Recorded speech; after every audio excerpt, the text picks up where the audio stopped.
महारानी की जय। ओम श्री दुर्गा दिव्ये नमः। ओम श्री दुर्गा ये नमः। ओम श्री मध्य विभागत महापुराण परम्बः। तुम्हें माता च पिता तुम्हें तुम्हें बंधु च सखा तुम्हें तुम्हें विद्याधनं तुम्हें तुम्हें सर्वम देव देवा। ओम नमः चंडिकाय नमः। ओम श्री दुर्गा दिव्ये नमः। ओम श्री दुर्गा ये नमः। दुर्गा महारानी की जय। अर्थाष्टोदशो अध्याय। विश्वामित्र का मायूस करके मायासुर के द्वारा हरिश्चंद्र के उद्यान को नष्ट कराना। व्यास जी बोले, हे राजन, किसी समय राजा हरिश्चंद्र आखेट के लिए वन में गए हुए थे। उन्होंने वहां पर मनोहर नेत्रों वाली रोती हुई सुंदर युवती को देखा। वरुण करुणामय महाराज हरिश्चंद्र ने उस कामनी से पूछा, कमल पत्र के समान विशाल नेत्र वाली है वरानने ने, तुम क्यों रो रही हो? तुम्हें किसने कष्ट दिया है? तुम्हें कौन सा अपार दुख अपरा? इस निर्जन वन में रहने वाली तुम कौन हो और तुम्हारे पिता तथा पति कौन है? यह सब मुझे शीघ्र बताओ। हे क्रांते, मेरे राज में तो राक्षस भी पराई स्त्री का कष्ट नहीं पहुंचाते हैं। सुंदरी, जो व्यक्ति तुम्हें प्रीत करता होगा उसे मैं अभी मार डालूंगा। हे वरारो, हे तुम मुझे अपना दुख बताओ और निश्चिंत हो जाओ। हे किशोरधरी, हे सुमध्य, मेरे राज में दुराचारी व्यक्ति नहीं रह सकता है। उनकी यह बात सुनकर वह स्त्री अपने मुखमंडल से आंसू पोंछकर उन्हें श्रेष्ठ राजा हरिश्चंद्र से कहने लगी। नारी बोली, हे राजन, मेरे लिए वन में रहकर जो घोर तपस्या कर रहे हैं वे महामुनि विश्वामित्र मुझे बहुत कष्ट दे रहे हैं। उत्तम व्रत का पालन करने वाले हे राजन, आपके राज्य में इसी कारण से दुखी हूँ। उन मुनि द्वारा अधिक सताई जाने वाली मुझ स्त्री का आप कामना नाम वाली जान लीजिए। राजा बोले, हे विशाल नयनों वाली, तुम प्रसन्नचित रहो, अब तुम्हें कष्ट नहीं होगा। तपस्या में तत्पर रहने वाले उन मुनि को मैं मना कर दूंगा। उस स्त्री का यह आश्वासन देकर पृथ्वीपति राजा हरिश्चंद्र शीघ्र ही मुनि के पास गए। अनमता पूर्वक सिर झुकाकर प्रणाम करके उनसे बोले, हे स्वामी, आप ऐसे कठिन तपस्या अपने शरीर को अधिक प्रीत क्यों कर रहे हैं? हे महामते, किस प्रयोजन से आप यह करने के लिए उद्धत है? सच बताइए। हे गाधी तनय, मैं आपकी अभिलाषा अवश्य पूर्ण करूंगा। अब इसी समय उठ जाइए और आगे तपस्या कराने का विचार त्याग दीजिए। सर्वज्ञ, मेरे राज्य में रहकर कभी किसी को अत्यंत भीषण लोक के लिए पीड़ाकारक उग्र तप नहीं करना चाहिए। इस प्रकार विश्वामित्र जी को तपस्या से रोककर राजा हरिश्चंद्र अपने भवन चले गए और उसने इस कृत्य से मुनि विश्वामित्र भी मन ही मन कुपित होकर वहां से चल दिए। घर जाकर विश्वामित्र राजा हरिश्चंद्र की अनुचित कृत वशिष्ठ की कही हुई बात तथा तपस्या में विरत कर दिए जाने के विषय में सोचने लगे। वे कोपाविष्ट मन में बदला लेने के लिए तत्पर हो गए। इस प्रकार मन में बहुत प्रकार के सोच समझकर उन्होंने एक भयानक शरीर वाले दानवों को सुगर के रूप में बनाकर उसे राजा के यहाँ भेजा। महाकाल के समान प्रतीत होने वाले तथा विशाल शरीर वाला वो सुगर अत्यंत भयावह शब्द करता हुआ राजा हरिश्चंद्र के उपवन में पहुंच गए। रक्षकों को भयभीत करते हुए मालती की तथा कदम्बों की लताओं एवं जूही समूहों को बार बार रोनते हुए अपने दांतों से जमीन को खोदते हुए उस सुगर ने बड़े बड़े वृक्षों से जड़ के उखाड़ डाला। उसने चंपक, केतकी, मलका, कनेर तथा शरीर के सुंदर तथा कोमल पौधों को बिंद डाला तथा मुचुकुंद्र, अशोक, मोलसिरी एवं तिलक आदि वृक्षों को उखाड़ कर उस सुअर ने उपवन को विनिष्ट कर दिया। हाथ में शस्त्र लिए हुए उस उपवन की रखवाली करने वाले सभी रक्षक वहां से भाग गए। अत्यंत भयभीत मालियों ने हाय हाय की ध्वनि करते हुए चिल्लाना आरंभ कर दिया। साक्षात काल के समान तेज वाला वह सुअर जब वानों से मारे जाने पर भी त्रस्त नहीं हुआ, रक्षकों को पीड़ित करता रहा। तब वे अत्यंत भयक्रांत होकर राजा हरिश्चंद्र की सदन में गए। भय से व्याकुल तथा थर-थर कांपते हुए, रक्षक गण, रक्षा कीजिए, ऐसा उनसे कहने लगे।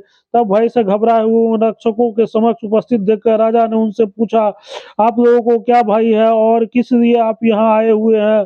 मुझे ये बताइए हे रक्षकों, में देवताओं तथा राक्षसों किसी से भी नहीं डरता है।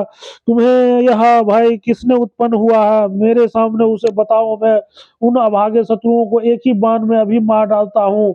जो पाप बुद्धि तथा दुष्ट इस लोक में मेरे शत्रु के रूप में उत्पन्न हुआ है, चाहे वो देवता हो या दानव, वो चाहे कहीं भी रहता हो, कैसे भी रूप वाला हो तथा कितना भी बलवान हो, उसे मैं अपने तीक्ष्ण बाणों से मार डालूंगा। मलाकार बोला, हे राजन, वह न देवता है, न दैत्य, न यक्ष, न तो किन्नर है। विशाल शरीर वाला एक सुगर वन में आया हुआ है। उसने अपने दांतों से अत्यंत कोमल पुष्पमय वृक्षों को उखाड़ डाला। अत्यंत तीव्र गति वाले उस सुगर ने सारे उपवन को तहस नहस कर दिया है। हे महाराज, बाणों, पत्थरों और लाठियों से हम लोगों के प्रहार करने पर भी वो भयभीत नहीं हुआ और हमें मारने के लिए दौड़ पड़ा। व्यास जी बोले, उनकी आवाज सुनते ही राजा हरिश्चंद्र कुपित हो उठे और उसी क्षण घोड़े पर सवार होकर उपवन की ओर शीघ्रता पूर्वक चल पड़े। हाथी, घोड़े, रथ और पैदल चलने वाले सैनिकों से युक्त एक विशाल सेना के साथ हुए उस श्रेष्ठ उपवन में पहुंच गए। वहां उन्होंने एक विशाल शरीर वाला भयानक सुगर को घुंघराते हुए देखा। उसे उससे द्वारा उजारे गए उपवन को देखकर राजा कुपित हो उठे और फिर वे धनुष बाण चढ़ाकर तथा धनुषों को खींचकर उस दुष्ट सुगरों को मारने के लिए वेग पूर्वक आगे बढ़े। हाथ में धनुष लिए हुए कोपाविष्ट राजा हरिश्चंद्र को देखकर वह सुगर अत्यंत भयानक शब्द करता हुआ तुरंत उनके आगे सामने आ गया। उस विकृत मुख वाले सुकरों को सामने आता हुआ देखकर जरा हरिश्चंद्र उसे मार डालने के लिए इच्छा से उस पर बाण छोड़ा। तब उस बाणों से अपने को बचाकर वह सुगर राजा को बड़े वेग से लांघकर बलपूर्वक शीघ्रता के साथ वहां से निकल भागा। उसे भागते हुए देखकर उस राजा हरिश्चंद्र क्रोधित होकर धनुष खींचकर सावधानी पूर्वक उस पर तीक्ष्ण बाण छोड़ने लगे। वह सुगर किसी क्षण दिखाई पड़ता था और दूसरे क्षण आंखों से ओझल हो जाता था। क्षण भर में ही अनेक प्रकार के शब्द करता हुआ राजा के पास पहुंच जाता था। तब राजा हरिश्चंद्र वायु के समान तीव्रगामी अश्व पर सवार होकर धनुष खींचकर अत्यंत क्रोध के साथ उस सुगर का पीछा करने लगा। तत्पश्चात उनकी सेना इधर उधर उनके द्वारा दौड़ती हुई दूसरे वन में चली गई और राजा उसे भागते हुए सुअर को अकेला ही पीछा करते रहे। इसी तरह राजा मध्य काल में एक निर्जन वन में जा पहुंचे। अधिक भूख तथा प्यास से व्याकुल हो गए और उनका वाहन बहुत थक गया। सुगर आंखों के ओझल हो चुका था और अत चिंता से व्यग्र हो गए थे। उस घने जंगल में मार्ग ज्ञान न होने के कारण वे रास्ते से भटक भी गए। उनकी दशा बड़ी दयनीय हो गई और वे सोचने लगी कि अब मैं क्या करूं, कहाँ जाऊं। इस वन में मेरा कोई सहायक भी नहीं है। अब मैं अपना मार्ग भूल जाने के कारण मैं किधर जाऊं। इस प्रकार निर्जन वन में सोचते हुए चिंता तो राजा हरिश्चंद्र की दृष्टि एक स्वच्छ जल वाली नदी पर पड़ गई। उसे देखकर राजा बहुत हर्षित हुए। घोड़े से उतरकर उन्होंने उस स्वादिष्ट जल पीकर स्वयं भी पी लिया। पिलाकर स्वयं भी पी लिया। पी लेने के बाद राजा बड़ी चिंता शांति मिली। अब वे अपने नगर जाने की इच्छा करने लगे, किंतु दिशा ज्ञान न रहने पर उनकी बुद्धि भ्रमित हो गई। इतने में विश्वामित्र जी एक वृद्ध ब्राह्मण का रूप धारण करके वहां आ गए। उस श्रेष्ठ ब्राह्मणों को देखकर राजा हरिश्चंद्र आदर पूर्वक उन्हें प्रणाम किया। प्रणाम करते हुए उन श्रेष्ठ राजा हरिश्चंद्र से विश्वामित्र कहने लगे, हे महाराज, आपका कल्याण हो। आप यहाँ किस लिए आए हुए हैं? हे राजन, इस निर्जन वन में अकेले आने से आपका क्या उद्देश्य है? निपश्रेष्ठ शांतित होकर उसे अपना आगमन का सारा कारण बताइए। राजा बोले, विशाल शरीर वाला एक बलशाली सुअर मेरे पुष्पोद्यान में पहुंचकर वहां कोमल पुष्पमय वृक्षों को रौंदने लगा है। मुनिश्रेष्ठ उसी दुष्ट को रोकने के लिए हाथ में धनुष लेकर मैं सेना सहित अपने नगर में निकल पड़ा। वो पापी तथा मायावी सुअर बेपूर्वक मेरी आंखों से ओझल होकर न जाने कहाँ चला गया। मैं उसके पीछे पीछे यहाँ आ गया हूँ तथा मेरी सेना कहीं और निकल गई। सेना के साथ छूट जाने पर भूख तथा प्यास से व्याकुल होकर मैं यहाँ पहुंचा हूँ। हे मुने, मुझे अपने नगर के मार्ग का ज्ञान नहीं रहा और मेरी सेना किधर गई है यह भी नहीं जानता है। विभो, आप मुझे मार्ग दिखा दीजिए जिससे मैं अपने नगर चला जाऊं। मेरे सौभाग्य से आप इस निर्जन वन में पधारे हुए हैं।